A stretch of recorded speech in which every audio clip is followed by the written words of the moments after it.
Oi, Diego, tudo bem? Hoje eu vou falar sobre o feudalismo. Bom, o feudalismo ele foi um modo de produção da Idade Média, né? E a Idade Média ela durou do século XV, ela durou do século V até o século XV. Foi 1000 anos, então, de média, ela não tem nada, né? Foi bem longa.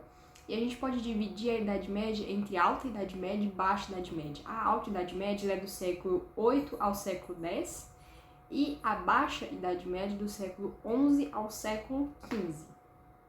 Antes disso, a gente tem o feudalismo, e antes de começar a Idade Média, a gente tem a Idade Antiga. A Idade Antiga acabou com a queda do Império Romano. O Império Romano caiu quando eles começaram a parar de expandir, começaram a proteger os limes, mas nisso que eles protegiam os limes, eles começaram a se preocupar com a política. Então os generais pararam de proteger e começaram a se preocupar com o que estava nada a ver.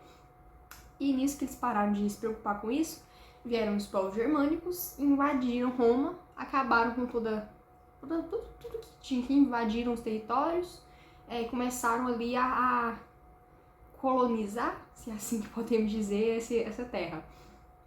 E nisso, a gente tem que o feudalismo ele é a junção dos costumes romanos e dos costumes germânicos. Os costumes romanos a gente pode destacar o colonato, né? Que o colonato ele era a maneira de exploração da terra, né? Do camponês produz e ele dá a parte do que ele produz ao senhor feudal. E o comitatus, que é herança dos povos germânicos, ele é a lealdade e a honra que você tem entre senhor feudal e vassalo, né? Estudar também, a gente pode ver isso em Game of Thrones, que retrata um pouco isso, né? Pergunta, que casa você é? Eu sou de tal casa. Isso aí é uma relação de comitatus, né? O comitatus também se dá no contrato vassálico. O contrato vassálico era quando um vassalo ia atrás de um senhor feudal, né? Porque o senhor feudal, ele oferecia proteção ao servo e o servo oferecia a comida, a produção ao senhor feudal. Né? O senhor feudal, no caso, ele aceitava aquele vassalo e nisso que eles faziam, e para aceitar você tinha um contrato, mas nessa época não tinha escrita, então era uma confiança, você confia que eu sou você ser o senhor feudal e eu confio que você será meu vassalo. É basicamente isso, e esse contrato se dava por aperto de mão, quando você corta a mão, né? Corta a mão, sangue do meu sangue, e principalmente por beijo, né? Tem essa característica aí. Isso aí é o comitatus, né? Para falar sobre sociedade feudal, a gente precisa entender da divisão social daquela época, que era aquela piramidezinha do ensino fundamental, que era muito importante para a gente poder entender como isso funcionava. No topo da pirâmide, nós temos o clero. O clero, no caso, era a Igreja Católica. A Igreja Católica, nessa época, continha todo o conhecimento. Eles sabiam escrever, eles sabiam da filosofia, a Bíblia, tudo eles controlavam. E a gente sabe que conhecimento ele é a liberdade, né? Quando você tem conhecimento, você sabe o que você está fazendo, você sabe a sociedade que você vive, você sabe o que está se fazendo com você. Quando você não tem, você não consegue sair. E era por isso que a igreja conseguia controlar tanta coisa. A igreja continha a maior parte das terras daquela época também, tinha a maior posse naquela época. Abaixo do clero nós temos a nobreza. A nobreza é composta por reis e os senhores feudais, que eram donos das terras, os donos dos feudos, né? E abaixo da nobreza nós temos os vassalos, os camponeses, né? Que eles trabalhavam para os senhores feudais em troca de proteção, nos feudos em troca de proteção, e eles pagavam alguns impostos, que a gente vai falar já já, tá?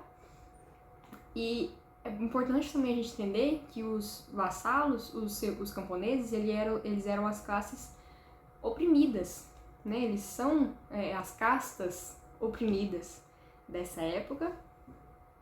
E a classe opressora, as castas opressoras eram a nobreza e o clero principalmente, né? E a gente pode falar aqui sobre os impostos, né? Os servos eles precisavam pagar alguns impostos, eles não trabalhavam só em drogas de proteção e ficavam lá sendo protegidos, eles tinham que pagar para ser protegidos pelos senhores feudais, né? E eles pagavam a talha, que quando eles pegavam metade daquela produção, e davam aos seus feudais. Produziu 100, 50% é do senhor feudal para continuar sendo protegido e continuar fazendo parte daquele feudo, para continuar com aquele feudo, né? A gente tem a corveia, que era que de 3 a 4 dias, o patriarca daquela família do feudo, ele ia trabalhar no castelo do senhor feudal para produzir e etc, né, para estar lá trabalhando.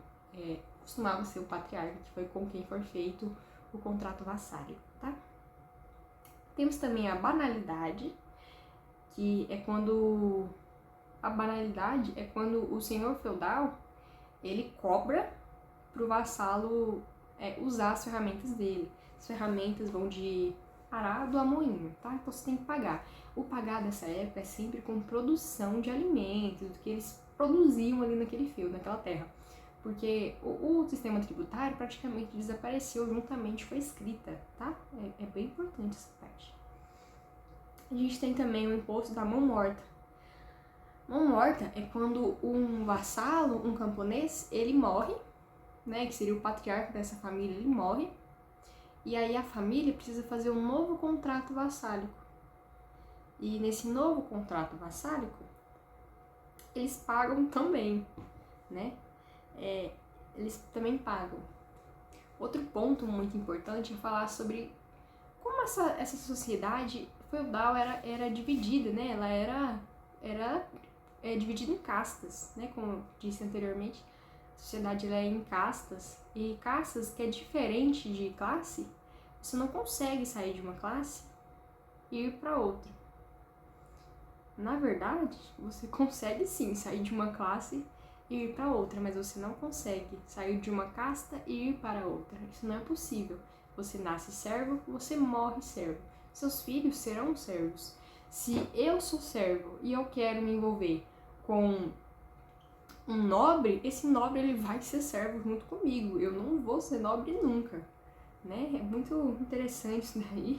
Eu nunca vou ser nobre na vida. Eu nasci e morri nobre.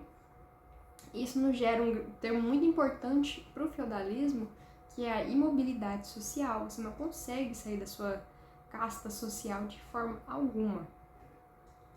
E isso é muito importante para a gente estar entendendo como que funcionava a sociedade e a dinâmica dessa época.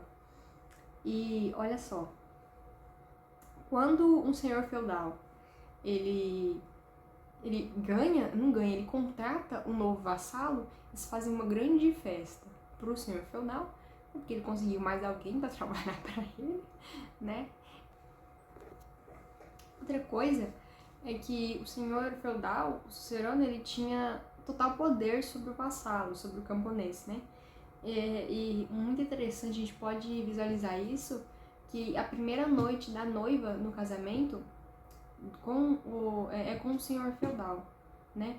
E a gente determina com isso que realmente a classe opressora é a nobreza e a classe oprimida é o vassalo. Porém, o vassalo ele é maioria nessa época, então o vassalo ele vai contribuir para o fim do feudalismo, porque são a maioria, a gente consegue entender sobre isso. É importante a gente destacar que o feudalismo, a gente tem ali como uma maioria os vassalos, e o feudalismo ele acabou justamente por causa dos vassalos, porque os vassalos fizeram um êxodo rural, saíram ali dos feudos e foram para as cidades, e aí vem toda a história do Renascimento. A gente tem toda essa coisa aí, né? A religião dessa época, ela era católica, inteiramente católica, né? Até porque a Igreja Católica continha tudo nessa época. Outro ponto aqui é que o clero, né, como ele continha todo esse poder, todo o conhecimento, todas essas coisas, ele determinava até mesmo a arquitetura, a pintura dessa época, né? Eles determinavam tudo isso porque se a pessoa não sabe ler, ela vê aquela pintura ali naquela igreja, ela sabe que aquilo ali quer dizer alguma coisa da Bíblia. Aquelas catedrais gigantes, principalmente as góticas, elas vêm dessa época e significam o quão pequeno é o ser humano diante do poder divino. né? E isso é um grande reflexo de como a Igreja Católica via a sociedade, como ela controlava a sociedade, né? Pela fé. Muito interessante. E é só isso, Diego. Muito obrigada. Espero que você me dê 25. Beijo.